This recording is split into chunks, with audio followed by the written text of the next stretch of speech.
제가 지난주에 아주 흥미로운 소설 하나를 읽었습니다. 아주 얇은 러시아 소설인데 러시아 소설가 니콜라이 고골, 이름이 참 특이하죠. 고골이에요. 고골의 외투라는 그런 작품입니다. 오래된 작품인데 19세기에 당시 러시아 소시민의 삶이 어떤지에 대해서 잘 알 수 있는 그러한 소설인데요. 사파도 이렇게 있지만 옆에 있는 저 사람이 고골이고, 그 제목에 그 외투라는 그 제목에 안에 있는 사파의 저 주인공, 이 주인공은 나이가 한 50세가 넘는 사람인데 보다시피 키도 그렇게 크지가 않고, 그리고 약간 눈이 먼 사람처럼 이렇게 보이는 거예요. 이마는 벗겨져 있고 뺨에는 주름이 져 있고, 그리고 아주 소박하고 조용한 사람입니다. 그의 이름은 그의 아버지의 이름을 따서 좀 긴데, 아버지의 이름이 아카키인데 그래서 성까지 붙이면 아카키 예비치. 특이하죠. 아카키 예비치. 특이하게 이 사람은 결혼도 안 했어요. 그리고 친구도 없습니다. 그의 유일한 즐거움과 소망이 있다면은 그 직장에서, 아주 말단직으로 있는 그 직장에서 열심히 성실하게 그냥 일하는 게 그의 기쁨이었어요. 그는 그 직장에서 직위는 너무나 보잘것없어가지고 임금도 낮을 뿐더러 너무나 직위가 낮으니까 경비원이 무시할 정도로 아주 낮은 직급에 있었습니다. 이 소박한 아카키는 늘 이 옷을 색바랜 제복을 입고, 그리고 그 위에 아주 얇디 얇은 외투를 그렇게 입고 매일매일 그렇게 출근했습니다. 그런데 그 외투가 너무도 낡아서 이제 뜯어졌는데 그 수선집에 가니까 이 외투를 더 이상 수선할 수 없다는 거예요. 그래서 결국 그는 자신의 월급의 4배나 되는 그러한 80루블의 새 외투를 사기로 결심을 했어요. 내가 사야지. 그리고는 그동안 아주 적은 돈이지만 거기에서 또 조금씩 돈을 모아둔 게 40루블이나 있었어요. 그리고는 이제 나머지 돈 40루블을 그가 모으기 위해서 정말 근검절약해서 살아갑니다. 어느 정도냐? 자기가 이렇게 평소에 마시던 티도 끊어버리는 거예요. 그리고 밤에는 촛불도 안 켜는 거예요. 뭐 그 당시에 전구가 없었으니까 촛불도 안 켜고 그렇게 매일매일 돈을 아껴서 이제 외투를 사려고 하는 거죠. 되게 짠한데, 그뿐만 아니라 이 속옷을 새로 사야 되면은 또 돈이 들어가잖아요. 속옷이 닳지 않기 위해서 빨래를 자주 안 하는 거예요.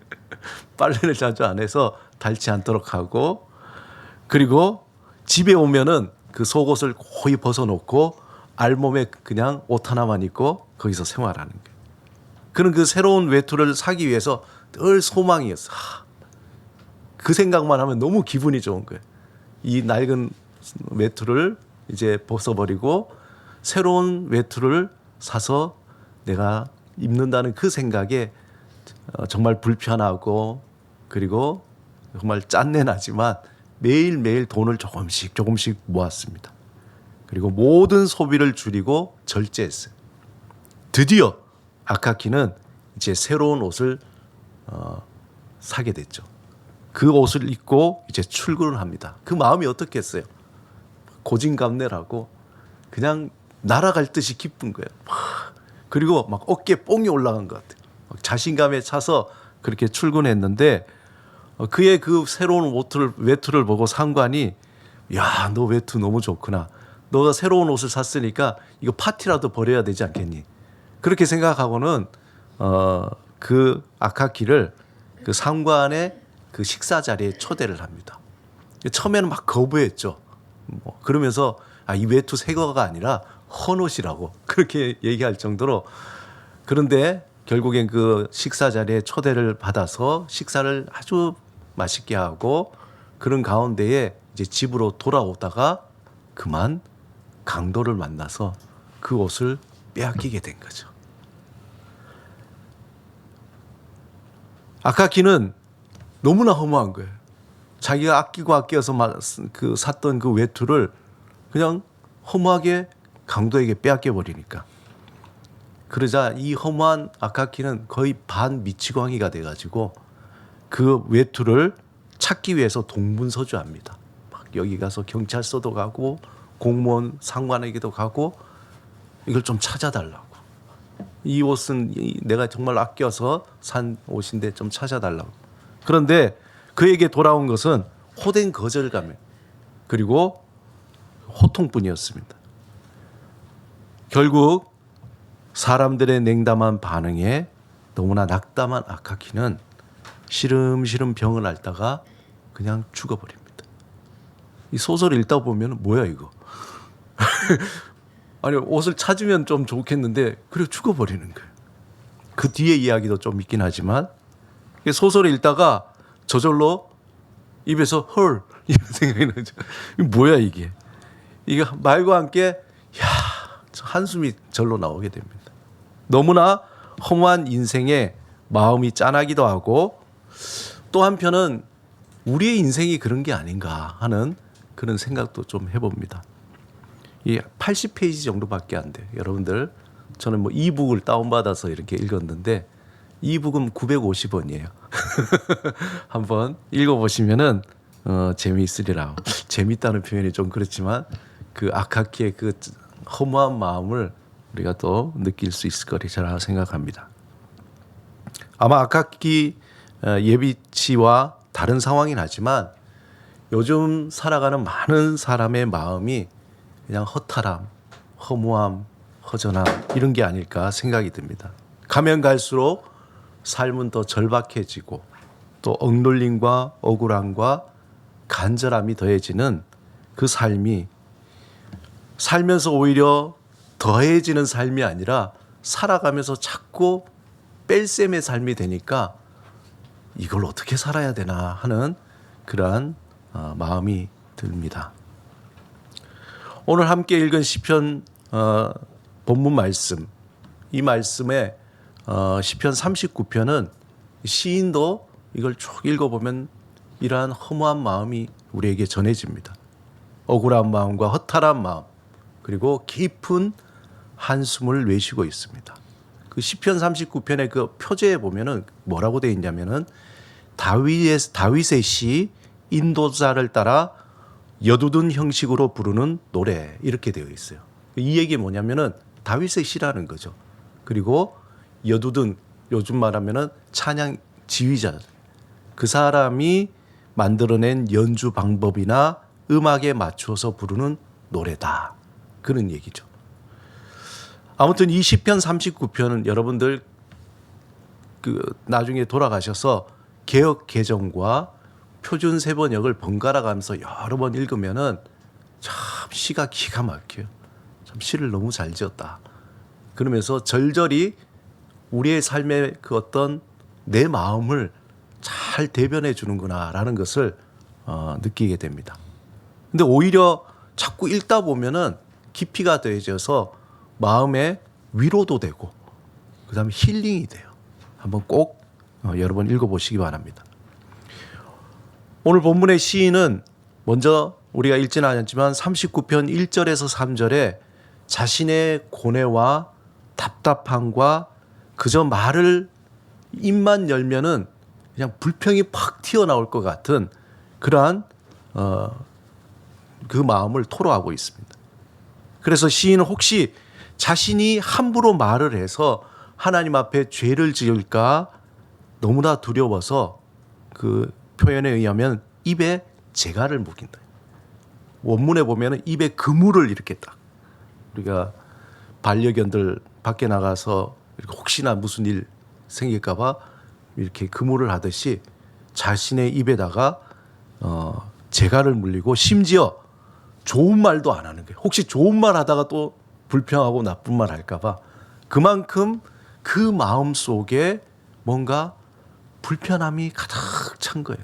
억울함이 가득 차고 내가 좋은 말 하다가도 갑자기 탁 그렇잖아요. 어떤 사람이 마음에 분노가 있고 억울함이 있으면 기승전 억울함 이렇게 나가거든요. 처음에 좋은 얘기하다가 나중에 그냥 불편함이 나오는 거죠. 시인은 혹시 자신이 함부로 말을 해서 하나님 앞에 죄를 지을까 봐 그렇게 조심스럽게 침묵을 합니다. 그렇게 침묵하다가 긴 침묵, 그 시간이 갈수록 근심과 걱정이 더해져서 이 마음속에 마치 불이 뜨겁게 타오르듯이 마음의 분노가 막 치솟는 거예요. 여러분들 가끔씩 그런 거 경험할 때가 있잖아요. 참고 참는데 참아지지가 않는 거예요. 하나님 앞에 내가 이래서는 안 되는데, 내가 불평해서는 안 되는데, 하나님 앞에 내가 이런 말을 해서는 안 되는데, 그렇게 참고 정말 자신의 모든 것을 인격을 걸고 그렇게 참고 있는데 결국 그 마음을 주체할 수 없어서 하나님 앞에 그 마음을 토해냅니다. 그것이 39편 1절에서 3절 말씀인데, 이 말씀을 표준 세번역으로 같이 한번 읽어보겠습니다. 시작. 내가 속으로 나의 길을 내가 지켜서 내 혀로는 죄를 짓지 말아야지. 악한 자가 내 앞에 있는 동안에는 나의 입에 재갈을 물려야지 하였다.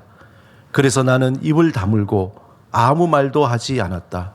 심지어 선한 말도 하지 않았더니 아픔만 더욱더 깊어갔다. 가슴속 깊은 데서 뜨거운 열기가 치솟고 생각하면 할수록 괴로움만 더욱 커져서 주님께 아뢰지 않고는 견딜 수 없었다. 우리 한 번쯤 다 이런 경험이 있잖아요. 견딜 수 없는 그 마음. 아마 다윗은 죽을 듯한 아마 질병에 시달리고 있지 않았을까. 이 시 전체적으로 보면은 그런 거죠. 아, 이 질병은 내가 죄 때문에 그렇구나. 본인이 그렇게 생각했던 것 같아요. 그는 하나님께 묻습니다. 하나님, 제가 얼마나 더 살겠습니까? 제가 언제 죽겠습니까? 제발 나의 일생이 얼마나 덧없이 지나가는 것인지 좀 알려주십시오. 다윗은 끊이지 않는 질병의 고통과 그것으로 인한 마음의 낙심들, 절망들, 또 억눌림, 그것을 통해서 인생이 얼마나 허무한 것인지 그는 깨닫게 되는 거예요. 본문 5절, 6절을 역시 표준 세번역으로 우리 한번 읽어보겠습니다. 시작. 주께서 나에게 한 뼘 길이밖에 안 되는 날을 주셨으니 내 일생이 주님 앞에서는 없는 것이나 같습니다.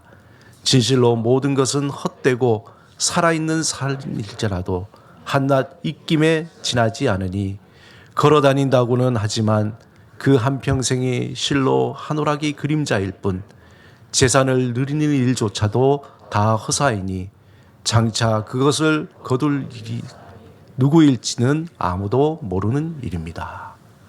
특별히 본문 5절에 보면은 인생을 다윗이 어떻게 표현하면 한 뼘이라고 그렇게 표현합니다. 구체적으로. 왜 이렇게 표현하면 히브리 이 어떤 그 측량에 있어서 이 한 뼘이라는 것은 가장 작은 단위를 얘기하는 거예요. 그 얘기면 인생이라는 게 별거 있습니까, 하나님? 그저 그냥 아주 작은 단위 스쳐 지나가는 것, 그것 아닙니까? 여러분 한 뼘 그래봐야 대체적으로 한 7.6cm 정도밖에 안 되는데, 우리가 뭐 우리나라는 그렇지 않지만 외국의 묘비에 보면은 사람 이름이 있고 출생일이 있고 그 다음에 사망일이 있잖아요. 그 사이에 뭘로 이어집니까? 하이픈으로 이어져. 선 하나 쭉 끄이잖아요. 그게 우리의 인생인 거죠. 굉장히 긴 것 같지만 태어나고 죽고 그냥 한 뼘, 한 줄로 쭉 끈 게 우리의 인생이에요. 다윗이 병들어서 정말 괴롭고 힘들고 아무런 소망이 없어서 자신의 인생을 돌아보니까 화려했던 왕의 자리, 자기의 재물, 권력, 이 모든 게 다 소용없구나. 그냥 인생이라는 게 그냥 한 줄밖에 없구나. 그냥 그렇게 깨닫게 되는 겁니다. 다윗은 자신의 질병으로 인한 고통과 또 자신을 둘러싼 모함과 위협들, 원수들의 공격을 생각하면서 그냥 턱 한숨이 나오는 거예요. 아, 이제 힘들다 정말. 이제 힘들다. 너무 힘들다. 그냥 한숨만 나옵니다. 그러면서 한 뼘도 안 되는 그 인생에서 그는 새롭게 한 가지를 깨닫는 거예요. 내가 이 세상에 뭘 미련이 있겠냐? 이 세상에 무슨 소망이 있겠냐? 이 세상에 어떤 기쁨이 있겠냐? 그리고는 그저 한 뼘밖에 안 되는 인생을 바라보고 또 하나님을 바라보면서 인간의 무상함과 인생의 헛됨을 깨닫고 오히려 마음의 평정을 얻는 거예요. 뭔가 사람을 기대하면은 그 사람에 대해서 막 기대가 있잖아요. 그래서 기대가 있으면 실망이 또 크잖아요. 물질에 대한 기대가 있으면 그 물질에 대한 기대뿐만 아니라 물질이 안 모이니까 절망이 있죠. 오히려 기대가 있는데 오히려 절망이 있으니까 그런 모든 것들에 대해서 다 내려놓으니까 오히려 더 마음이 다윗은 편해지는. 그래, 이 세상에 우리가 찬송했듯이 소망이 뭐가 있겠냐. 그리고는 하나님을 바라보면서 그는 오늘 본문 7절에 이렇게 고백합니다. 우리 같이 한번 읽겠습니다. 시작. 주여, 이제 내가 무엇을 바라리요? 나의 소망은 주께 있나이다. 다 소용없고 오직 하나님께만 소망이 있구나 라고 그는 믿음의 고백을 하는 거예요. 다윗은 오직 소망이 주께만 있음을 알고 믿음으로 고백하며 모든 삶이 하나님께 달려있구나 라고 인정합니다. 그리고는 오히려 하나님께 도움을 구하게 되는 거죠. 자신이 처한 죽을 것 같은 상황에서 구원해 달라고 하나님께 간 거예요. 그전에는 일말이라도 사람께 기대하고 상황에 기대하고 어떤 다른 것에 기대했던 모든 것들을 이제 깔끔하게 이제 다 내려놓고 오직 하나님께만 소망이 있구나. 하나님께만 내가 구해야 되겠구나 라는 믿음의 고백으로 모든 상황을 승화시켜 버리는 거예요. 놀랍죠. 모든 상황을 믿음으로 승화시켜 버립니다. 다윗은 나의 소망이 나의 경험이나 능력이나 권력과 그 모든 것에 있는 것이 아니라 오직 하나님께만 있음을 고백하면서 모든 고통과 슬픔과 억울함을 믿음으로 다 승화하는 거예요. 여기에 다윗의 위대함이 있는 겁니다. 다윗의 위대함이 여기에 있는 거예요. 모든 사람은 한 뼘밖에 안 되는 인생을 다 같이 살아가잖아요. 그 인생에서 희로애락을 겪습니다. 롤러코스터를 타죠. 어떨 때는 너무 좋아. 어떨 때는 막 그냥 나락으로 떨어집니다. 이런 것들을 우리가 반복해서 경험을 하게 되죠. 그러면서 자신이 그동안 쌓아온 경험이 이게 맞아. 성공의 경험을 통해서 이게 맞아. 이걸 고집할 때도 있고 자신이 가진 지식이 옳다고 주장할 때도 있고 자신이 가진 물질이나 능력 그것이 옳다고 거기에 소망을 두고 거기에 모든 것을 의지할 때가 있습니다. 그렇기 때문에 나에게 다가오는 이 내가 예상치 못하는 그 상황에 대해서 부당하다고 생각하는 거예요. 옳지 않다라고 생각하는 거죠. 물론 우리는 내가 원치 않은 불행과 아픔과 고난을 마주할 때가 있습니다. 그 시점에서 내가 중심이 되는 전지적 시점에서 이제 나의 인생을 바라보는 그 시점에서 뛰어넘어 다윗이 고백하듯이 하나님이 나의 인생을 바라보는 믿음의 고백이 필요하다는 것. 다윗은 그의 고백 본문 7절에 나의 소망은 주께 있나이다 라고 믿음의 고백으로 모든 상황을 다 믿음으로 승화시키는 거예요. 예수님이 무덤 안에 있는 나사로에게 나사로야 나오너라 했을 때 그 나사로가 죽음에서 나와 살아나듯이 부활의 신앙 안에서 우리의 모든 절망적인 근심과 걱정과 아픔과 슬픔과 억울함과 고난이 예수 그리스도의 십자가를 통과하면서 믿음의 고백으로 그것이 부활의 신앙으로 새롭게 살아나고 승화되는 거죠. 놀라운 고백입니다. 한 벌의 외투, 아키키의 그 한 벌의 외투는 너무나 필요하고 소중한 자신의 전부와도 같은 거잖아요. 그 외투만 있으면 나는 행복할 것 같아. 그 외투만 있으면 나는 따뜻할 것 같아. 그 외투만 있으면 내가 이제 자신감 있게 살아갈 수 있을 것 같아. 그의 모든 소망을 외투에 다 쏟아놓았습니다. 하지만 그 외투를 허무하게 빼앗긴 그의 삶에는 소망을 잃어버린 깜깜한 삶이 돼요. 희망이라는 거 없구나. 그것이 몸으로 질병으로 죽음으로 이끌게 된 거죠. 그의 삶에는 더 이상 빛이 들어오지 않는 칠흑 같은 어두운 동물 속으로 변하게 된 겁니다. 그 외투가 뭐라고요? 외투가 뭐라고요? 그 이유는 아키키는 자신의 모든 소망을 외투에 걸었기 때문에 그렇습니다. 외투가 삶의 전부이고 삶의 이유이고 존재의 이유입니다. 자신감이며 자랑이었습니다. 그러기에 외투를 잃어버린 삶은 살아갈 이유도 없는 거예요. 힘도 없고 기쁨도 다 사라져버린 겁니다.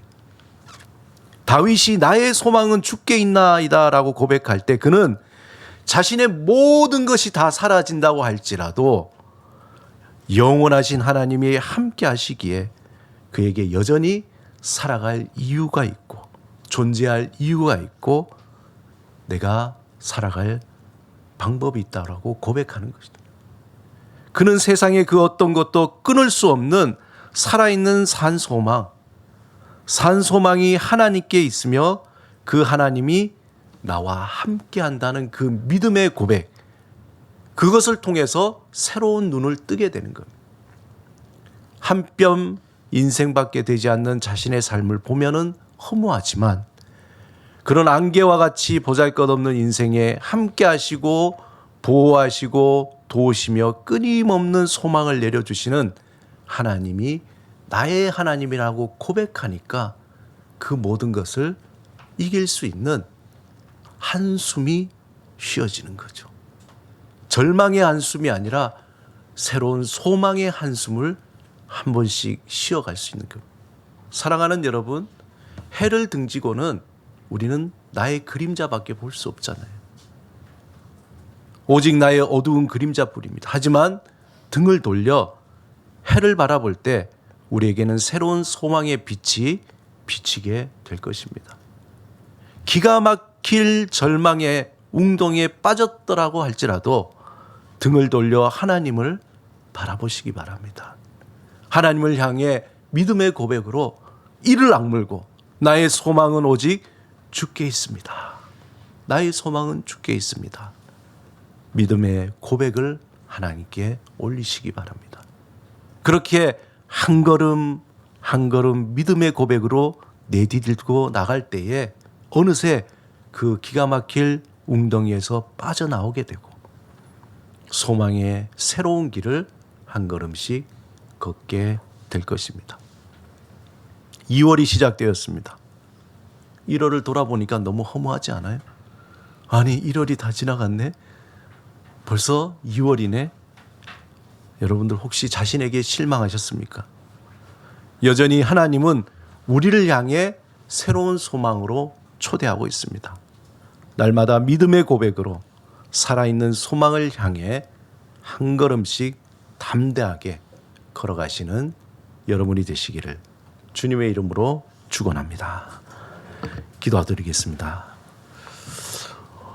오늘 말씀을 생각하시면서 소망이 나에 있는 것이 아니라 오직 나의 소망은 주께 속해 있음을 믿음의 고백으로 우리가 하나님 앞에 올려드릴 때 하나님이 비춰주시는 소망의 빛이 나의 칠흑같이 어두운 나의 삶 속에 새로운 빛으로 비춰주실 것입니다. 다시 한번 이 시간에 주님만 의지합니다. 주님만 바라봅니다. 주님, 우리에게 힘을 주시고 새로운 소망을 부어주옵소서. 우리 침묵으로 함께 기도드리겠습니다.